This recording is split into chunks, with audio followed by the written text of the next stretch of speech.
Boa noite! Sejam todos bem-vindos à Casa de Deus. Se prepare que o culto já vai começar.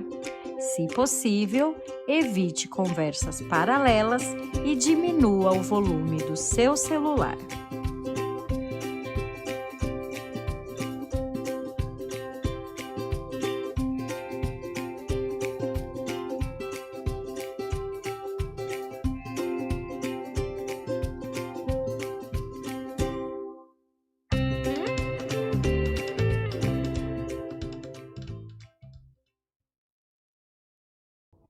Olá, querido amigo, querida amiga, sempre uma alegria estarmos juntos, aprendermos mais de Deus, de Sua Palavra e também do Seu amor.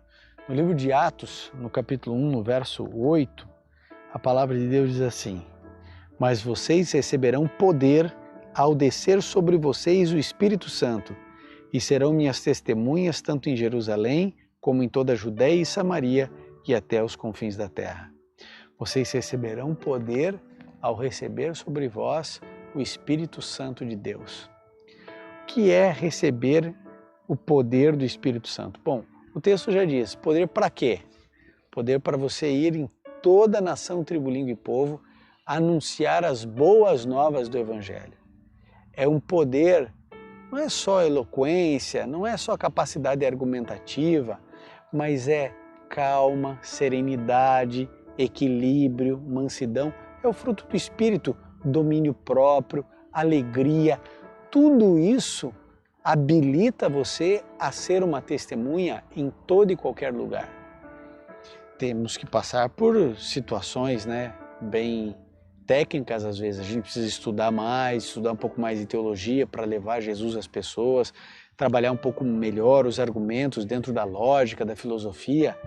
Mas, amigo, você vai receber poder para quê? Para testemunhar, para falar para os outros aquilo que Jesus fez na sua vida.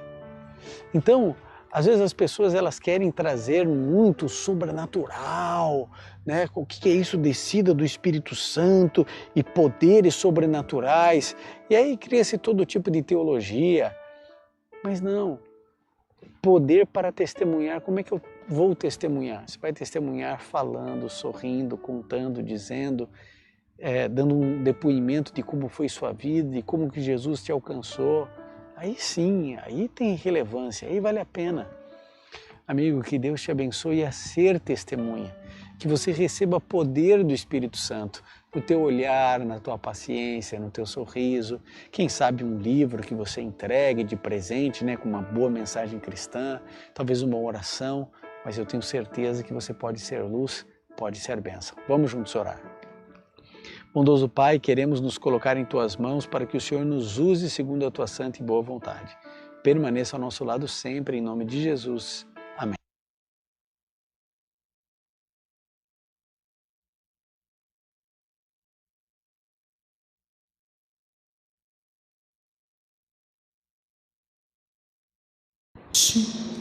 Boa noite. Que Deus seja louvado por estarmos aqui na sua presença, na sua santa casa, gozando da sua proteção, do seu cuidado, do seu carinho, porque Ele é um Pai bondoso que anseia veementemente para que nós nos acheguemos a Ele, para que nós o sigamos, Como diz aqui, se intitula aqui a série da programação. Ele anseia que nós estejamos sempre conectados com Ele, para que um dia possamos alcançar o céu.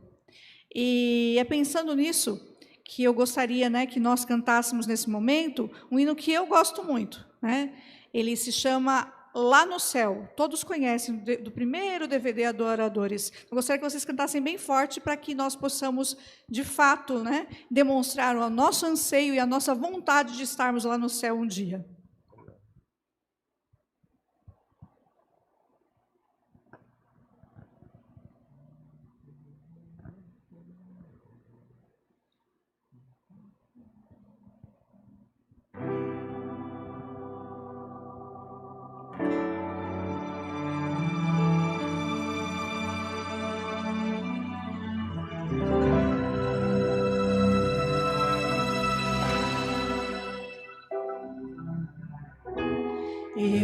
almejo o dia em que estarei em Jerusalém.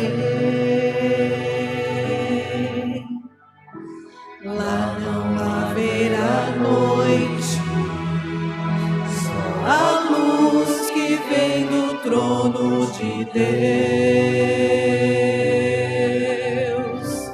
Eis que todas as coisas serão novas lá em Jerusalém, e não mais terei sede, pois da água viva eu beberei lá no céu. Não haverá mais lágrimas,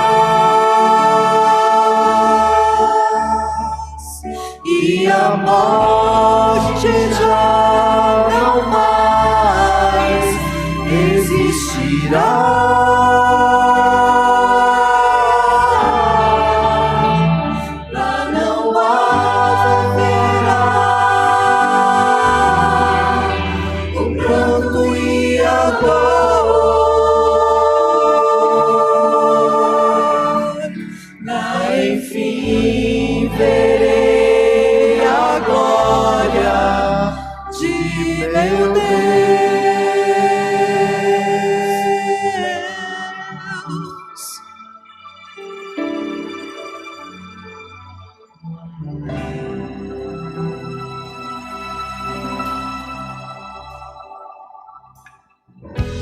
É preciso ser puro para entrar na Santa Jerusalém.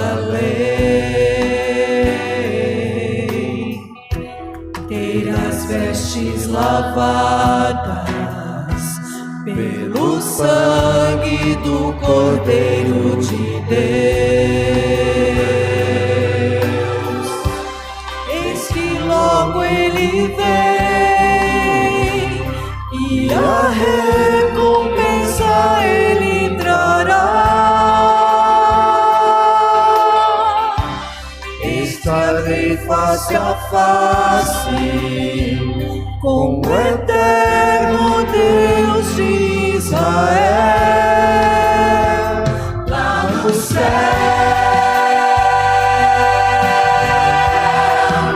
Não haverá mais lágrimas,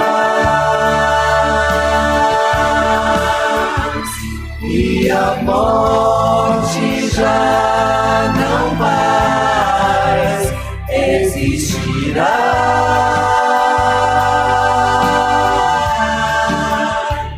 Lá não haverá pranto e a dor, mas enfim verei a glória de meu Deus.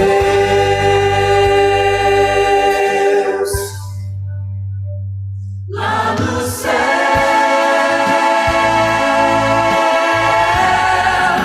não haverá mais lágrimas, e a morte já não mais existirá.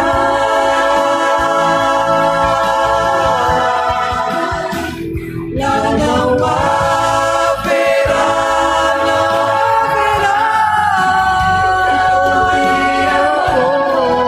mais pranto, lá enfim verei a glória de meu Deus.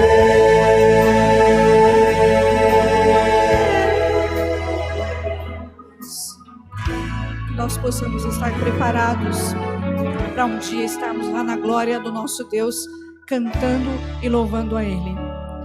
Mas para isso, nós neste mundo precisamos seguir os passos de Jesus.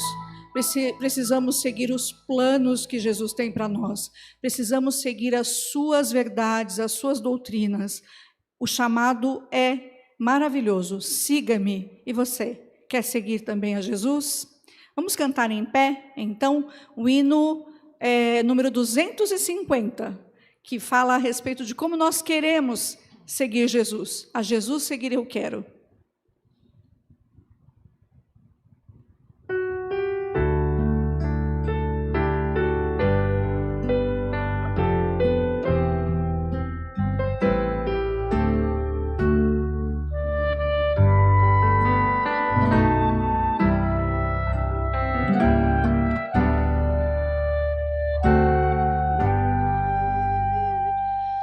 Jesus seguir eu quero, seja a sorte sim qualquer, onde quer que vá meu mestre, seguirei sem mais temer. Ó Jesus, seguir te quero, tu morreste foi por mim, mesmo que te neguem todos, eu te sigo até o fim. Se o caminho for difícil, nele houver escuridão, por ali tu já passaste e me tomas pela mão. Ó Jesus, seguir te quero, tu morreste foi por mim, mesmo que te neguem todos, eu te sigo até o fim. Se encontrar dificuldades, envolver-me a tentação, tu também tentado foste e sofreste provação. Ó Jesus, seguir te quero, tu morreste foi por mim, mesmo que te neguem todos, eu te sigo até o fim.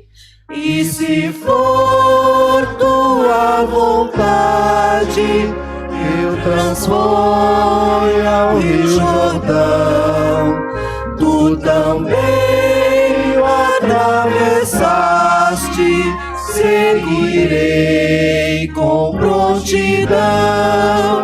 Ó Jesus, seguir te quero, tu morreste foi por mim, mesmo que te neguem todos, eu te sigo até o fim.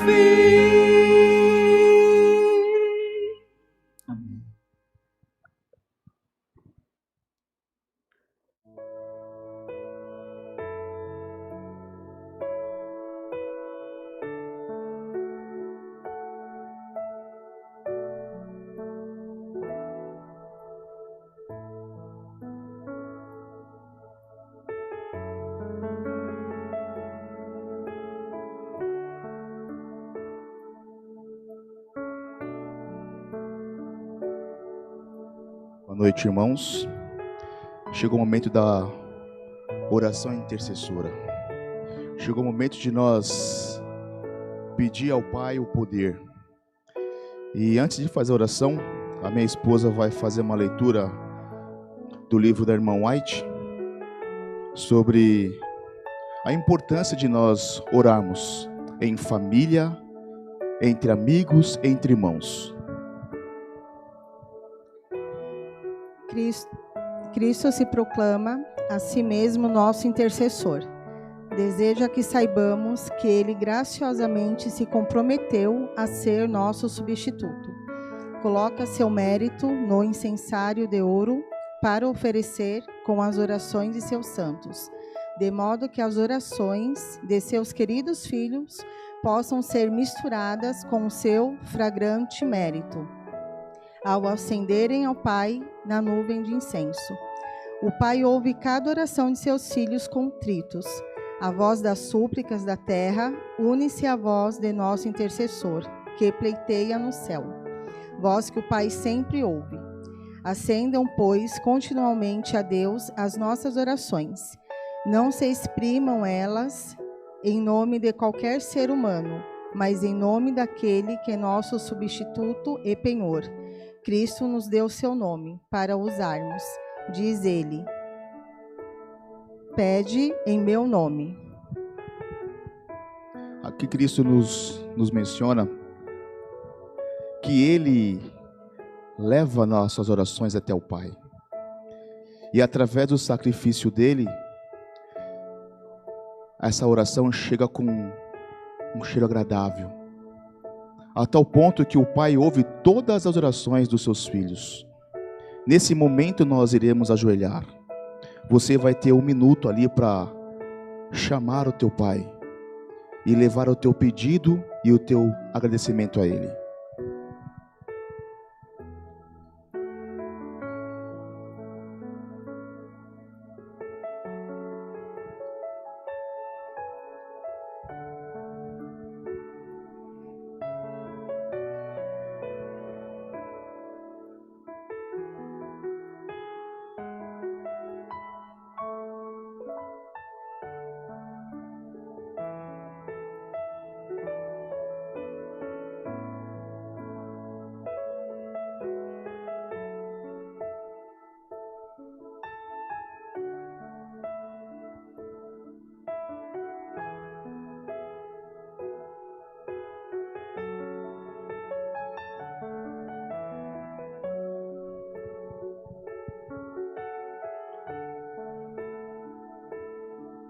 Ó Pai de amor,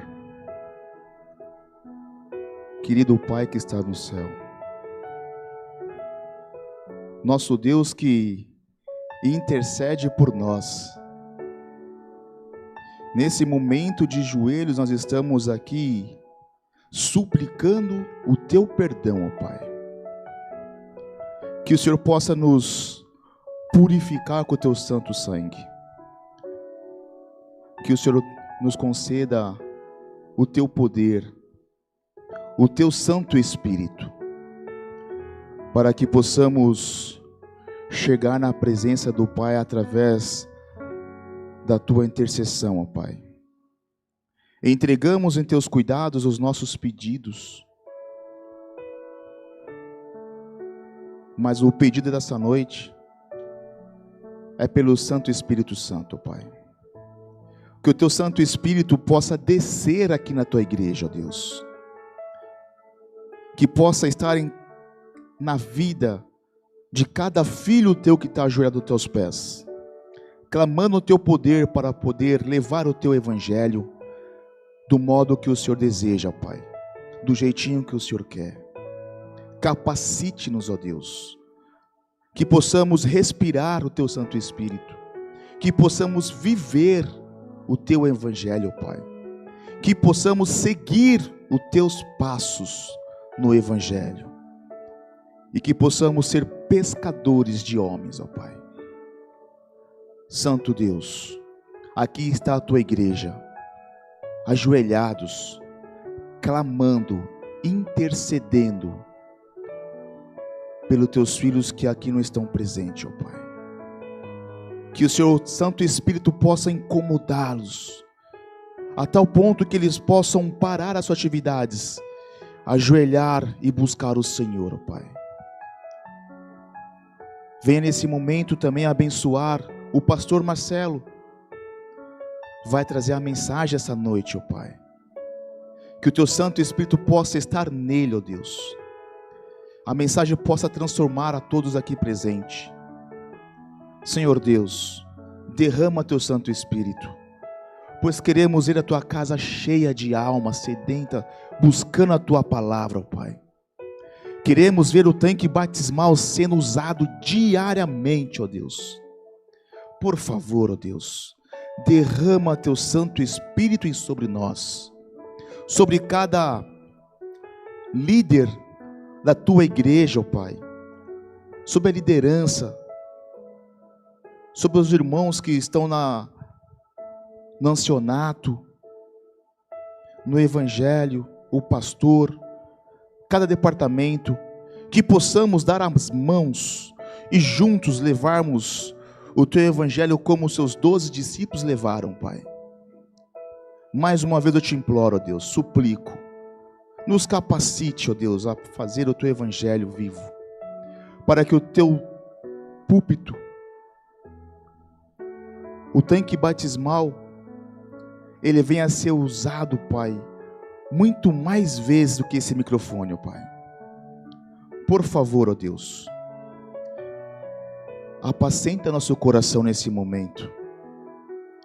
Queremos sentir o teu abraço, o teu Santo Espírito em nós, para que ao abrir a palavra, possamos realmente deleitar no Senhor, ó Pai. Mais uma vez, seja presente entre nós, apacenta nossa mente, desliga nossas preocupações, para que realmente possamos desfrutar do Senhor 100%. Te pedimos, te clamamos, não somente por nós, mas pelos nossos filhos, entes queridos, cônjuges que ainda não estão na casa do Senhor. Que eles possam, através do nosso viver em Cristo, almejar estar contigo aqui na sua casa, ó Pai. Mais uma vez, ser presente, te clamamos, suplicamos, não por nossos méritos, mas sempre no nome do seu Filho amado Jesus, que te clamamos, te pedimos. Amém, ó Deus.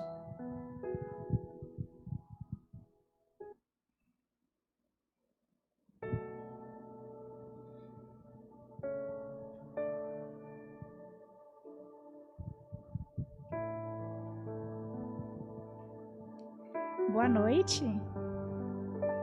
Eu gosto muito de histórias, mas não é qualquer história, eu gosto de histórias de vida, histórias de pessoas, histórias da Bíblia. E às vezes eu vou lendo algumas histórias da Bíblia e fico pensando, nossa, mas por que será que Deus escolheu essa história para estar aqui? E aí um dia Deus me respondeu que é por uma questão de identificação, sabe? Tem algumas falhas de alguns personagens que a gente também tem, que também é comum para nós, né? E aí eu fico pensando, Deus colocou para que a gente se identifique com essas histórias.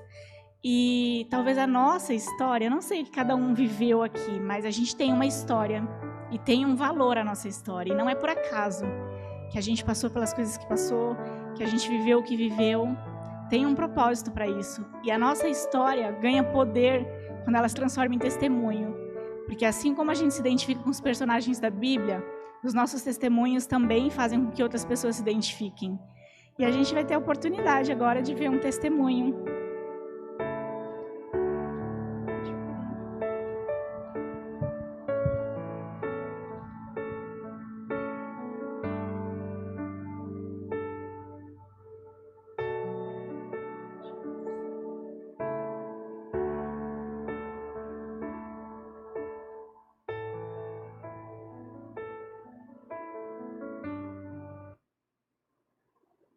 A gente se sente tão bem por estudar a Bíblia com as pessoas. Eu comecei com 15 anos. Aí eu resolvi me entregar inteiramente para Jesus e pedir a Ele que me usasse. Acho que a primeira coisa é ter muita amizade, convidar para ir à igreja, mas dar um estudo assim, mais desinteressado.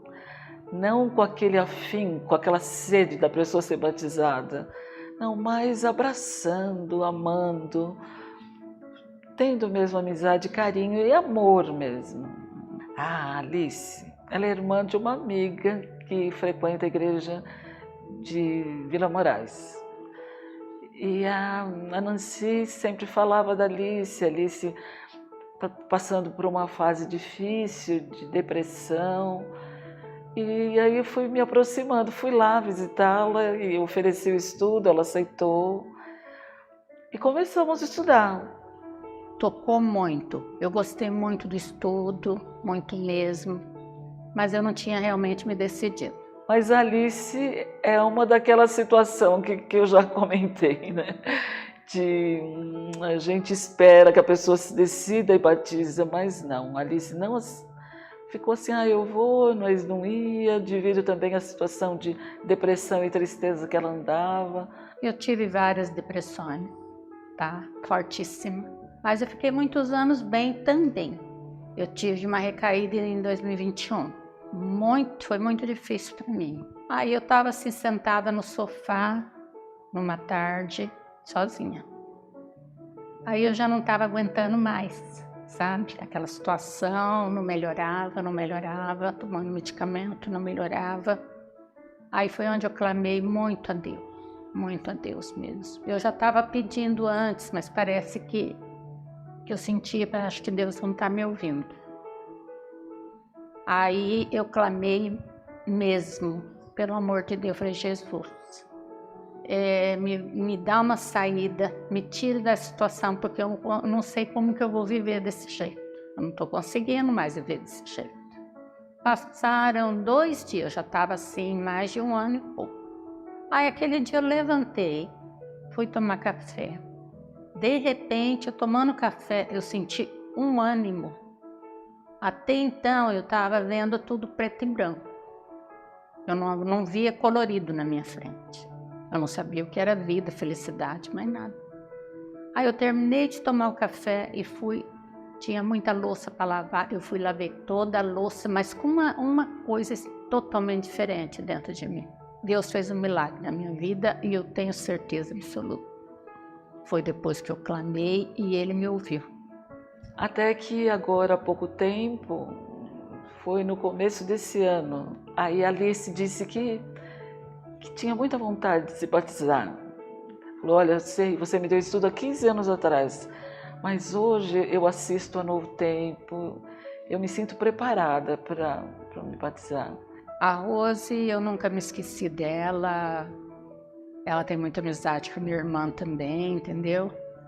E hoje estou mais chegada ainda, a gente está frequentando, né? Estou frequentando a mesma igreja de Mirandópolis, junto com ela. E ela sempre está disposta, entendeu? A me convidar para outros eventos que tem. E sempre coloca o meu nome. Então, nossa, eu não tenho palavras assim para agradecer. É o segredo da felicidade. Eu acho que o ser humano sempre está em busca. Como ser feliz? E o segredo da felicidade é a gente se entregar a Jesus, se colocar à disposição, conquistar outras pessoas para Ele e motivar essas pessoas para continuar esse tipo de trabalho, né? Se a gente está vivendo num mundo tão difícil, e como fazer para apressar a volta de Jesus? Então esse é o segredo da nossa felicidade e levar a felicidade para os outros.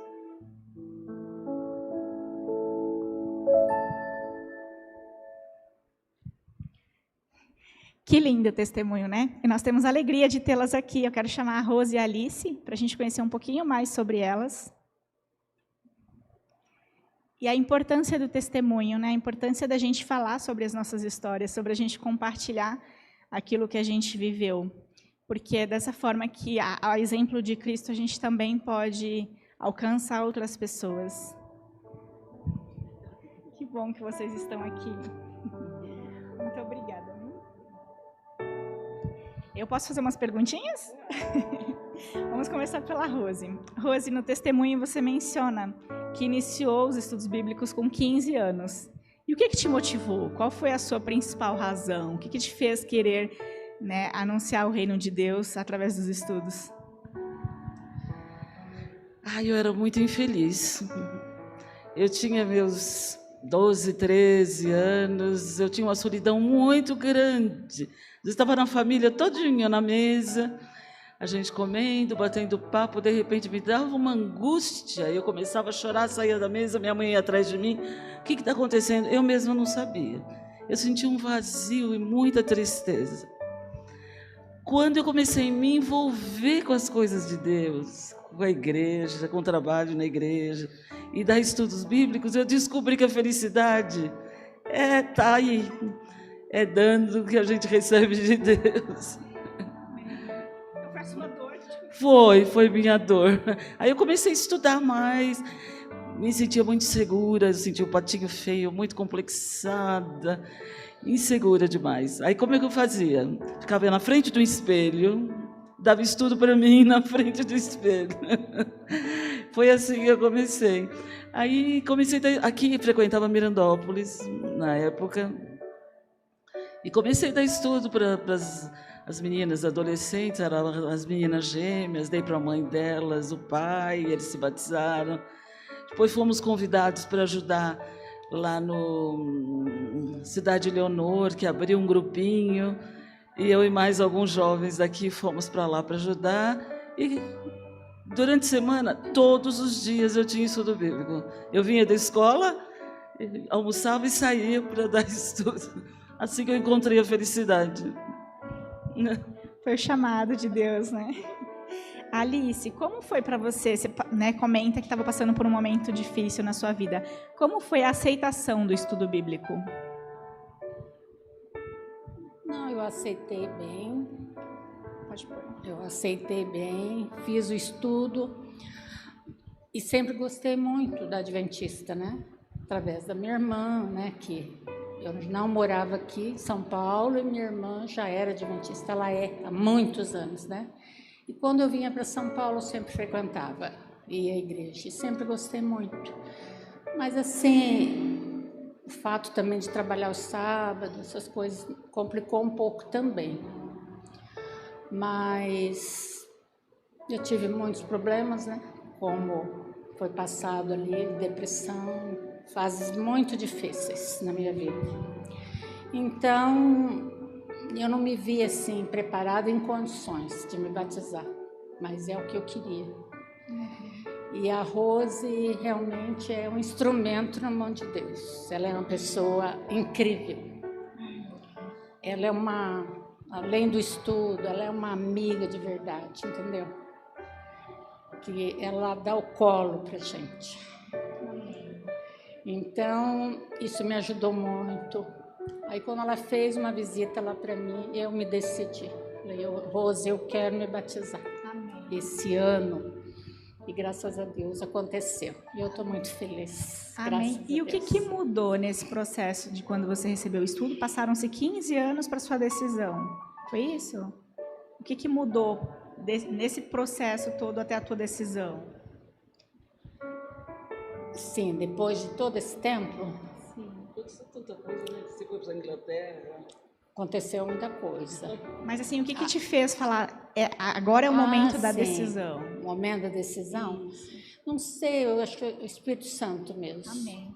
Que veio no meu coração, porque eu tive a certeza, entendeu? Que é aquilo que eu queria. Ninguém forçou. Interessante que eu fui visitar a Alice no começo do ano, porque eu estava muito preocupada com ela, que ela já tinha saído da fase de depressão, agora a família estava orando, pedindo oração, porque a Alice estava com câncer no seio. E eu fui visitá-la para orar com ela, para conversar com ela, para acalmá-la. Mal sabia que ela foi curada que eu tinha, eu que estava com esse problema, né? Mas no diálogo com ela, eu fiz o apelo, sabe? Falei, está na hora, né? Porque câncer é um nome que a gente logo pensa na morte, né? Você fala, nossa, chegou minha hora. E eu apelei para Alice e ela aceitou. Eu acho que foi bem nessa hora também. Aí já liguei para o pastor, já peguei a ficha, porque eu sou muito acelerada, muito ansiosa. E já vamos marcar. E no fim, olha, eu tenho certeza que Deus operou um milagre. Alice está curada. E eu também estou no processo de cura, né? Porque no fim não era ela e era eu quem estava com o problema. Eu também estou no processo de cura, eu tenho certeza. Estou na mão de Deus. Eu quero que Ele me use, que o Espírito Santo me use até o último dia da minha vida.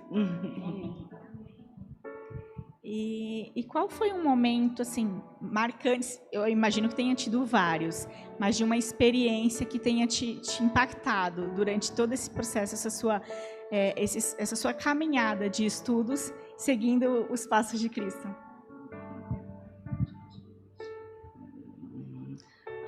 Eu teria que contar uma experiência, pode ser? Acho que eu vou tomar muito tempo, mas vou prometer ser bem rápido. Eu ainda menina, talvez, acho que meus 15, 16 anos, nós abrimos, era um salão, era uma garagem que foi feito um estudo. Começamos ali uma escola sabatina e fazer estudos ali, era só jovens. E eu, toda quarta-feira, eu ia na casa da dona Antônia com 2 filhas, hoje todas elas já descansam no Senhor. E elas eram de uma igreja pentecostal. E eu muito menina, insegura, né? Como eu falei, eu ficava estudando na frente do espelho, né? E estava dando estudo e elas animadas. E a dona Antônia esperava com tanta alegria aquele dia. Ela sempre fazia um bolinho, um chá para a gente tomar depois. E no dia que eu estava dando estudo do sábado, estava na metade do estudo, o pastor da igreja dela foi lá. Imagina, a menina tímida, insegura, com 15, 16 anos. Quando eu vi o pastor, eu tremi, né? E eu já olhei, Senhor, tenha misericórdia, me ajuda. O coração acelerou. O pastor não falou nada, ele sentou, escutou. Eu dei estudo como se ele não estivesse. Terminamos o estudo, oramos. Aí ela convidou para nós irmos para a mesa para tomar um lanche. Aí o pastor falou para ela assim: agora eu estou entendendo porque a senhora sumiu da igreja. Olha, dona Antônia, a senhora está no caminho certo. Então a senhora continue frequentando a igreja adventista, a senhora e suas filhas. Eu vou embora tranquilo, porque eu sei que essa menina está sendo usada por Deus para levá-las para Jesus. Nossa, meu coração acelerou, tanta alegria. Então essa foi uma experiência que me marcou muito. Quantos anos, né? Eu, esse mês, dia 27, que é o mesmo dia que o pastor faz aniversário, eu vou fazer 72 anos. Quantos anos se passaram? E essa história ficou marcada para mim. Muito obrigada, meninas, por compartilharem a história, por testemunharem, por deixarem com que a voz e a vida de vocês tenham um significado e alcance outras pessoas também. E eu tenho certeza que Deus tem feito coisas grandes nas nossas vidas. E é egoísmo demais a gente guardar para a gente, né? Então, que a nossa voz, o nosso testemunho, a nossa história possa ser instrumento de Deus também para alcançar outras pessoas.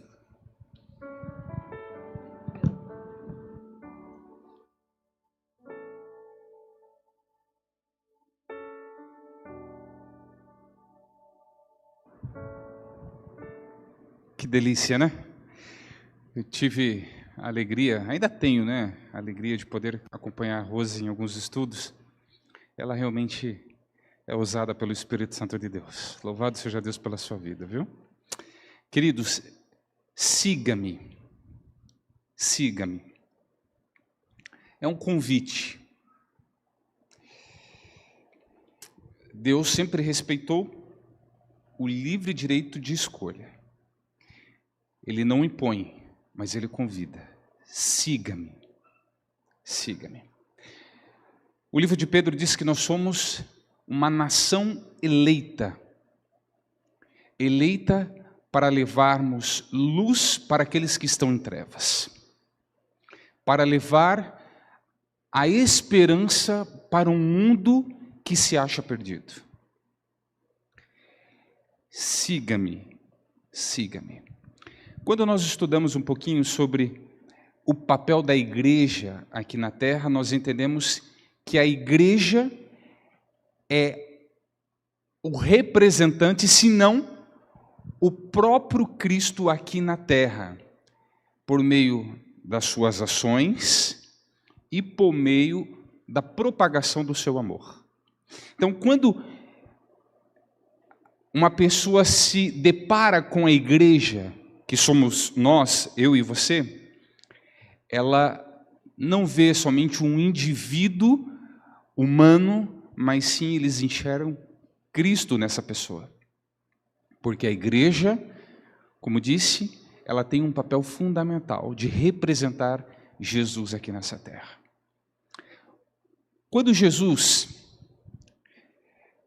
começou a nomear aqueles que dariam início à tua igreja, Jesus se depara com dois personagens bíblicos que têm duas características interessantes. Um era explosivo e o outro tinha o dom de se relacionar. Eu estou falando de dois irmãos, Pedro e André. Personagens que a psicologia, inclusive tem até um livro que Augusto Cury escreve, descrevendo um pouquinho sobre a característica dos discípulos, e ele apresenta ali nesse livro que cada ser humano tem uma característica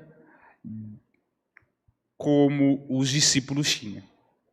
E olhando para essa característica de Pedro e André, nós podemos extrair dali algumas características nossas como cristão e como ser humano.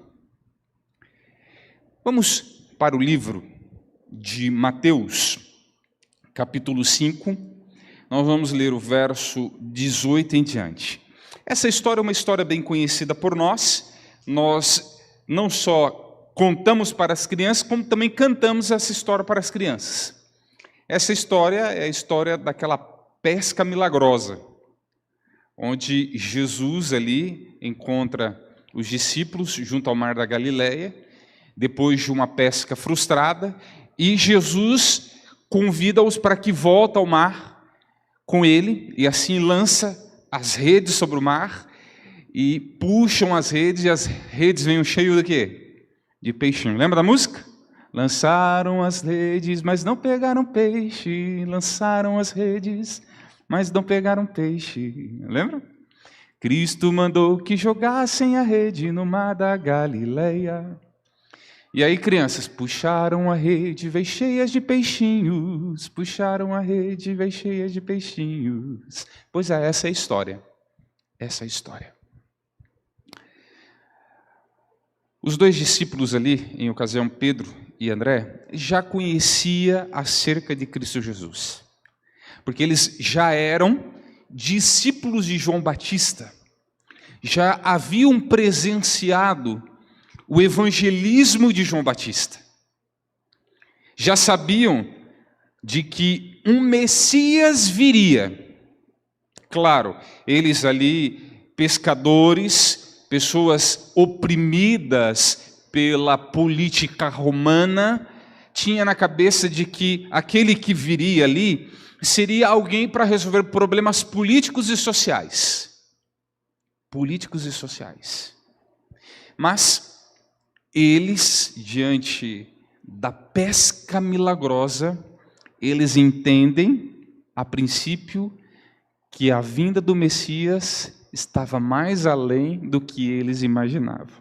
Claro que Jesus não estava ali para resolver questões sociais ou política, mas sim Jesus estava ali porque havia traçado um plano de salvação.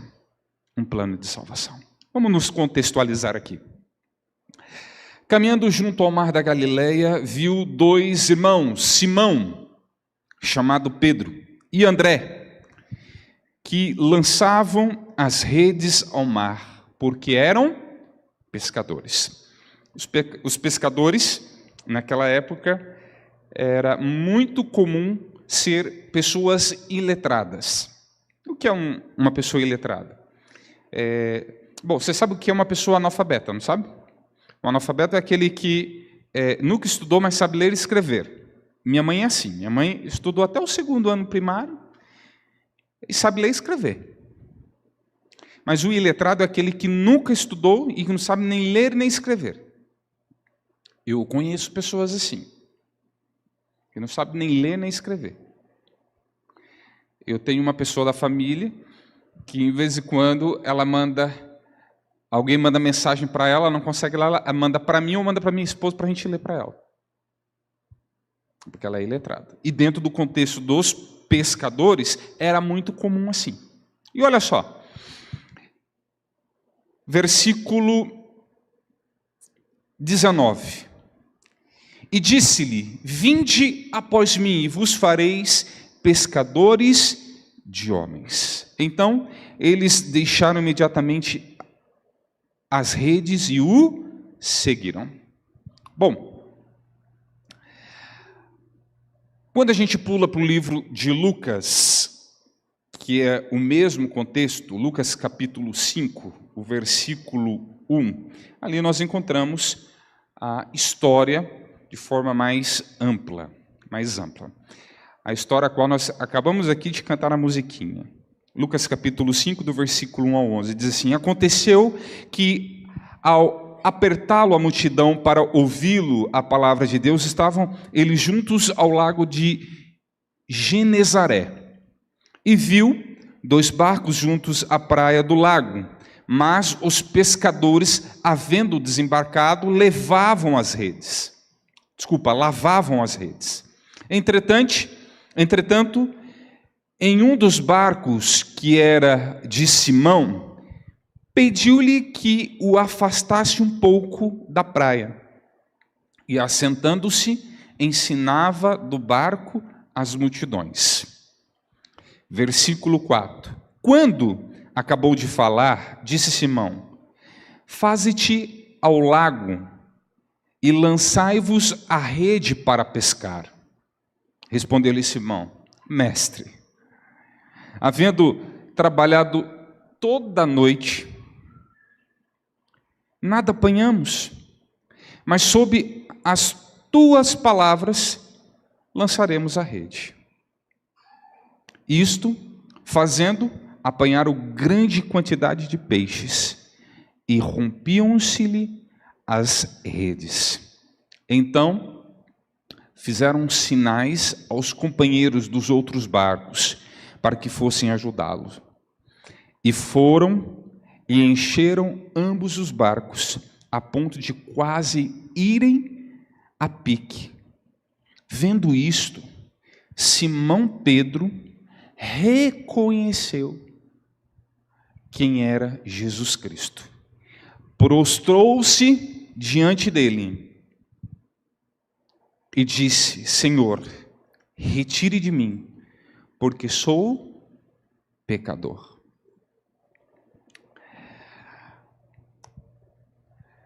Queridos, as duas perícopes, e tem também no livro de Mateus, Marcos e Lucas, essas 3 perícopes trabalham uma ideia de como realmente deve ser o primeiro passo para ser um grande pescador de homens. Não sei se vocês estavam sábado retrasado, quando eu mencionei aqui que deu um friozinho na barriga quando me disseram que a gente iria trabalhar em Mirandópolis. Porque é uma região de difícil acesso para pregar o Evangelho. Olha em volta aqui. O que nós mais temos aqui é o quê? Prédios. E conversando com muitos aqui, eles me disseram assim: olha, pastor, é difícil realmente trabalhar nessa região. A gente já tentou de todos os meios, de todos os recursos. Nós já fizemos aqui várias ações missionárias, mas a gente não vê o resultado. E vamos ser sinceros, quando a gente não vê um resultado, a gente fica um pouco o quê? Frustrado, né? Frustrado. A gente quer abandonar o barco, né, irmã? A gente quer abandonar a pesca. Assim se sentiam os discípulos ali, depois de voltar de uma pesca. Era o ganha-pão deles, eles precisavam daqueles peixes, né, para sustentar a família, para manter o negócio deles. Mas Jesus, depois de pregar a multidões, naquele momento Jesus então ordena aos discípulos que voltem então ao mar. Voltam ao mar. Agora, Jesus mostrando para eles, olha, voltem ao mar e faça aquilo que eu ordenar. Lancem as redes, sem medo, com fé, com certeza, e puxem as redes. E puxem as redes.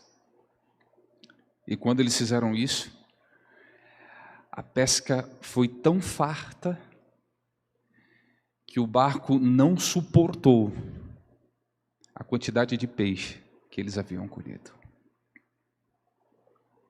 Aqui está o nosso mar. Olha aqui, o nosso mar em volta.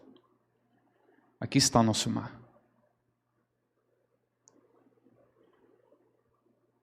Jesus tem dito assim para nós assim, lancem as redes aqui, lancem as redes.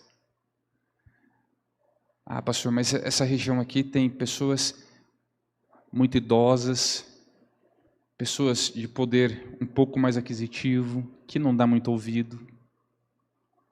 Ah, essa região tem muito asiáticos, não são pessoas de fácil relacionamento. Mas Jesus está dizendo assim, lance-o sobre o mar. Lance a rede aqui. Lance a rede.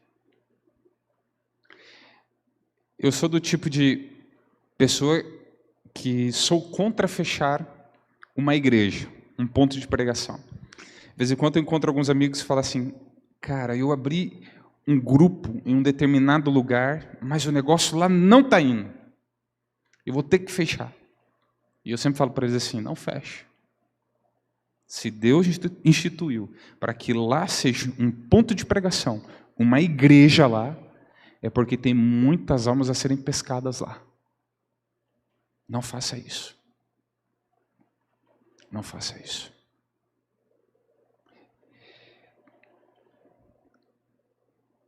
Pedro tem uma característica, acho que Pedro não só era rude, uma pessoa dura, de difícil relacionamento, né? Que provavelmente diante daquela cena duvidou que realmente poderia pescar além do que eles pescavam normalmente. Porque ele disse, olha, já tentamos, Senhor, aqui, de diversas formas, pescar, mas não obtemos resultados. Já tentamos de diversa forma, buscar pessoas para estudar a Bíblia, mas nós não conseguimos. Nós não conseguimos. E Jesus ali apresenta para Pedro que o segredo de ganhar almas, olha aqui nos meus olhos azuis, o segredo de ganhar alma não está em você, pescador, mas está em quem? Em Cristo Jesus. E quando eles lançaram as redes, e perceberam o poder de Deus, Pedro caiu-se diante de Cristo e disse assim, não, eu não sou capaz de pregar o Evangelho. Porque agora o convite que Jesus apresenta para ele não era para ser pescador de peixinhos, mas sim para pescar uma cidade para o seu reino, pescar vidas para o reino de Deus. Pastor, eu não sou capaz de levar uma pessoa para Jesus. Eu não sei dar estudos bíblicos, eu não sei conversar com alguém e abrir estudos com ela. Ah, eu tenho dificuldade, eu tenho dores aqui. Ah, eu não consigo. Mas como apresentei, Pedro era iletrado. André, iletrado. E não só iletrado, mas eles disseram, Senhor, nós somos, além de pescadores, pecadores.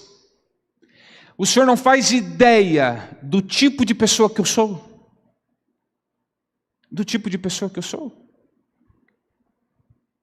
Tu não faz ideia.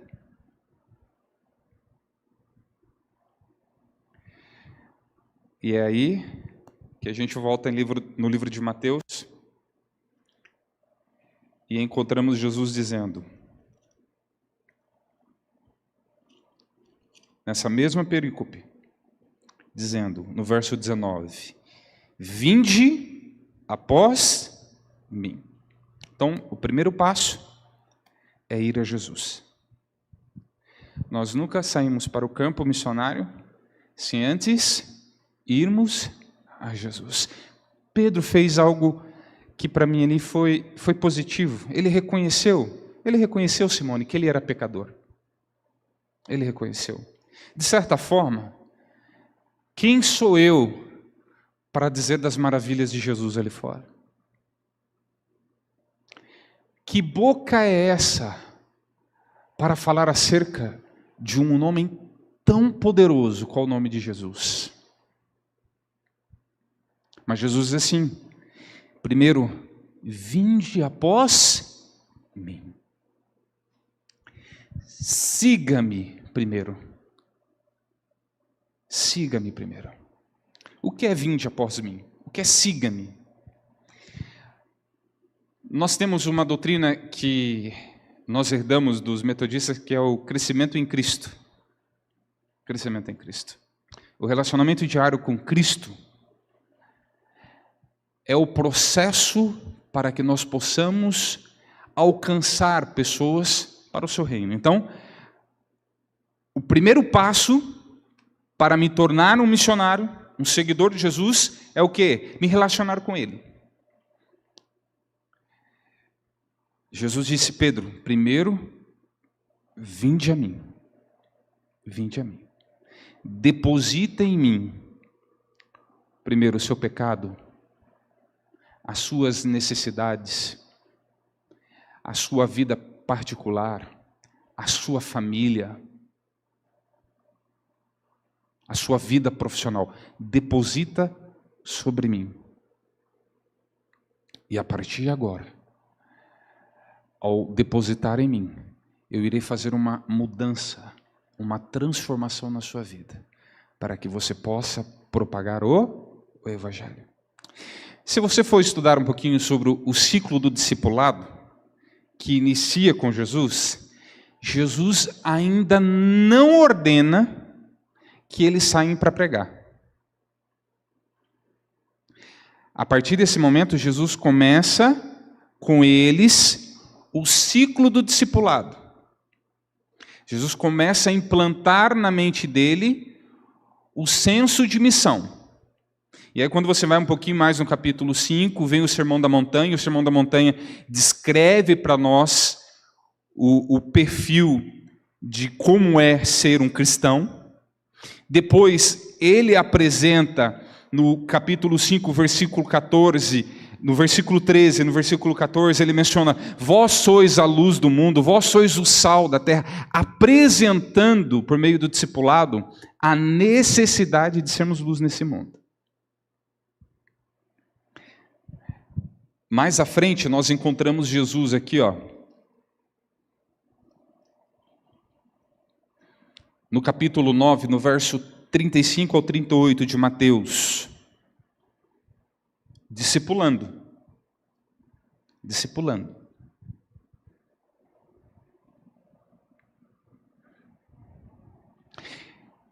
Mateus capítulo 9, do verso 31 ao 38. E percorria Jesus todas as cidades e povoados, ensinando nas sinagogas, pregando o evangelho do reino e curando toda sorte de doença e enfermidade. Vendo ele as multidões, compadeceu-se dela, porque estavam aflitas e exaustas, como ovelhas que não têm pastor. Então, se dirigiu aos seus discípulos e apresentou, vejam, a seara, na verdade, é grande, mas os trabalhadores são poucos. Rogai, pois, ao Senhor da seara que mandem trabalhadores para a sua seara. Jesus leva eles a entender o senso de missão, a entender também a urgência de pregar o Evangelho, apresenta para eles que hoje o mundo necessita de uma luz que são a sua igreja, que é a sua igreja, que é os discípulos. Ele apresenta que nós somos aqueles capazes de realçar o sabor e a esperança de uma pessoa.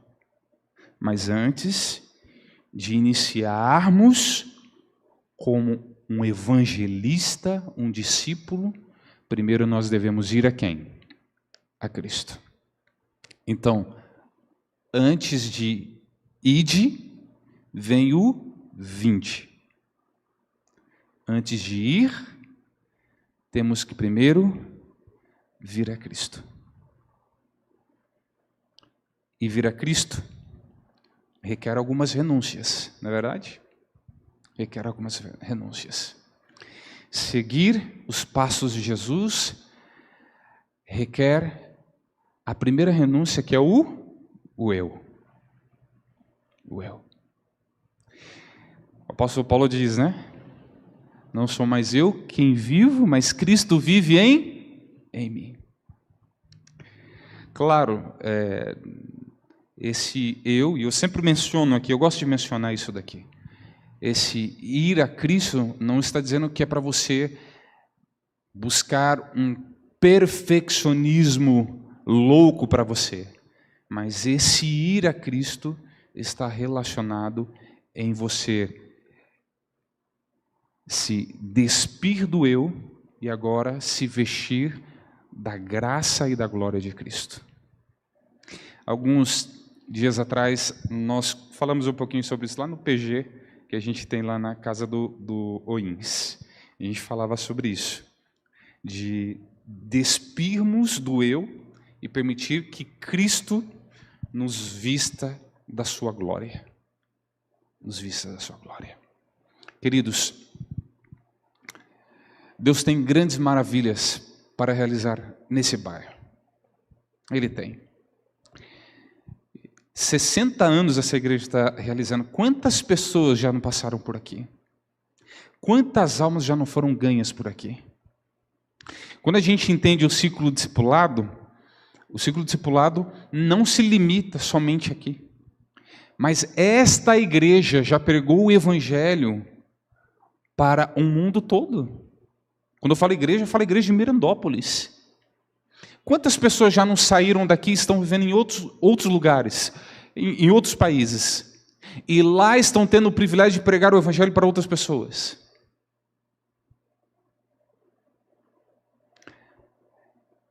Não cessem de cumprir a missão que Deus nos outorgou. Não cesse. Mas eu reafirmo que antes de irmos, devemos ir a Jesus. Antes do ide, vinde a mim. Vinde a mim. Altos e baixos é muito comum na vida cristã. Pós-pandemia, a igreja adventista, não só aqui em São Paulo, mas no Brasil todo, teve um declínio de membros. As pessoas acabaram se acomodando em casa, com essa facilidade de assistir hoje a Novo Tempo, até mesmo em canal aberto, de assistir as transmissões pelo YouTube, fica bem mais fácil da pessoa ficar em casa. Então, com isso, houve um declínio muito grande mesmo. É uma preocupação da igreja em revitalizar algumas congregações. Mirandópolis, infelizmente, não foge dessa realidade. Ela está num processo de revitalização. E nesse processo de revitalização, é necessário que a igreja volte ao primeiro amor, Cristo Jesus. Cristo Jesus. É como se Jesus novamente, né, irmã Simone, chegasse aqui e falasse assim para vocês, para mim e para vocês, chegasse e falasse assim: eu irei fazer dessa igreja pescadores de homens. E aí nós estamos dizendo, Senhor, não está fácil não, está difícil. E ele dizer assim, nós aqui, dizendo para nós, vocês necessitam de mim, precisam voltar a mim, precisam se relacionar a mim, precisam colocar em prática no seu lar, na sua família, o relacionamento comigo, para que então vocês possam sair e pregar.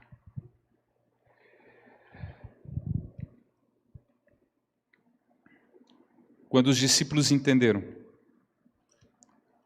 no caso ali, Pedro e André, né? Quando eles entenderam que em Cristo eles poderiam, sem dúvida, alcançar os confins da terra, o verso 20 do capítulo 4 de Mateus diz assim, então eles deixaram imediatamente as redes e o seguiram. A ordem de Deus, ou melhor, o convite de Deus para segui-lo tem que causar em você um desapego daquilo que está te impedindo a seguir. E o que impedia eles? A rede. E eles abandonaram a rede. A vida, talvez secular, que provavelmente os tiravam do compromisso com as coisas de Deus. Eu costumo dizer assim, para alguns irmãos, quando eu visito, né, eu brinco com eles assim, qual é a sua profissão? Uns falam assim, eu sou caminhoneiro. Eu falo assim, não, você não é caminhoneiro. Você é um discípulo disfarçado caminhoneiro. Qual que é a sua profissão? Eu sou advogado. Não, você não é advogado. Você é um discípulo disfarçado de advogado. Então, muitas vezes, claro, a gente é tão sobrecarregado de atividades, de tarefas no dia a dia, que a gente acaba dizendo assim, eu não vou ter tempo para pregar o Evangelho. Eu não vou ter tempo para discipular alguém. Mas o convite de Jesus é que você, a partir de agora, priorize. Priorize ser um pescador de homem. Um pescador de homem. E nós vimos aqui nesse testemunho que o maior beneficiado não é só aquele que está estudando a Bíblia, mas o maior beneficiado é aquele que dá o estudo bíblico. É aquele que dá o estudo bíblico. Porque quanto mais você dá estudo bíblico para alguém, mais você quer falar de Jesus para alguém. E quanto mais você fala de Jesus para alguém, mais você tem a convicção e a certeza de que Jesus está contigo. De que Jesus está dirigindo os passos da sua vida. Imediatamente, eles o seguiram. Imediatamente, eles o seguiram. Passando adiante, eles viu outros irmãos, Tiago, filho de Zebedeu, e João, seu irmão, que estavam no barco em companhia de seu pai, consertando as redes. E ele também o chamou. Então eles, no mesmo instante, deixando o barco, e seu pai o seguiram. O seguiram. O chamado é para hoje. O chamado é para hoje. É para agora. É para agora, Amaí. É para agora. Aceite o chamado de Jesus. Para primeiro ir a Ele. E segundo, para depois sair em nome dEle. Que Deus abençoe a sua vida. Que essa série, Siga-me, faça eu e você refletirmos o quão urgente é a pregação do Evangelho. E o quão necessário deve cada um de nós pararmos e voltarmos ao primeiro amor, aceitar o convite de ir a Jesus, criarmos um relacionamento mais íntimo e próspero com Ele, para depois, então, sairmos e pregar o Evangelho. Eu tenho certeza que, muito em breve, eu irei ouvir boas notícias dessa igreja aqui. Pessoas dizendo assim: pastor, aquela igreja está tão cheia que tivemos que dali nascer um outro ponto de pregação. Amém? Eu creio. Eu creio. Porque se nós lançarmos a rede vai vir o quê? Cheia de peixinhos. Cheia de peixinhos. Que Deus abençoe a sua vida. Vamos orar? Fique assim como você está. Paizinho querido, obrigado pelo convite, pelo chamado que o Senhor nos faz. O Senhor respeita o nosso livre direito de escolha. O Senhor não impõe que nós o seguimos. O Senhor nos convida e primeiramente nos convida a depositar em Ti a nossa vida. Aprendermos tudo sobre o Seu reino, tudo sobre a Sua bondade, tudo sobre o Seu amor. O Senhor depois mostra esse mundo e as suas necessidades. Esse é o processo do discipulado, mostrando a nós que somos a esperança para pessoas que estão aí, se perguntando: onde está Deus? Senhor, não sei se é o trabalho, não sei se é um pecado acariciado, eu não sei, ó Deus, se é a preguiça ou a falta de fé que nos leva a não querer se tornar um pescador de homens. Mas queremos agora, a partir desse momento, aceitar o Seu chamado de primeiro ir até Ti, para depois sairmos em Teu nome. Então nós estamos nos colocando em Seus braços, ó Deus, para que haja em nós uma revolução, uma transformação, uma proximidade para contigo, um relacionamento genuíno para contigo. Continue abençoando essa igreja. Nos dê uma ótima semana, nos dê a sua paz. Te louvo em nome de Jesus. Amém. Amém.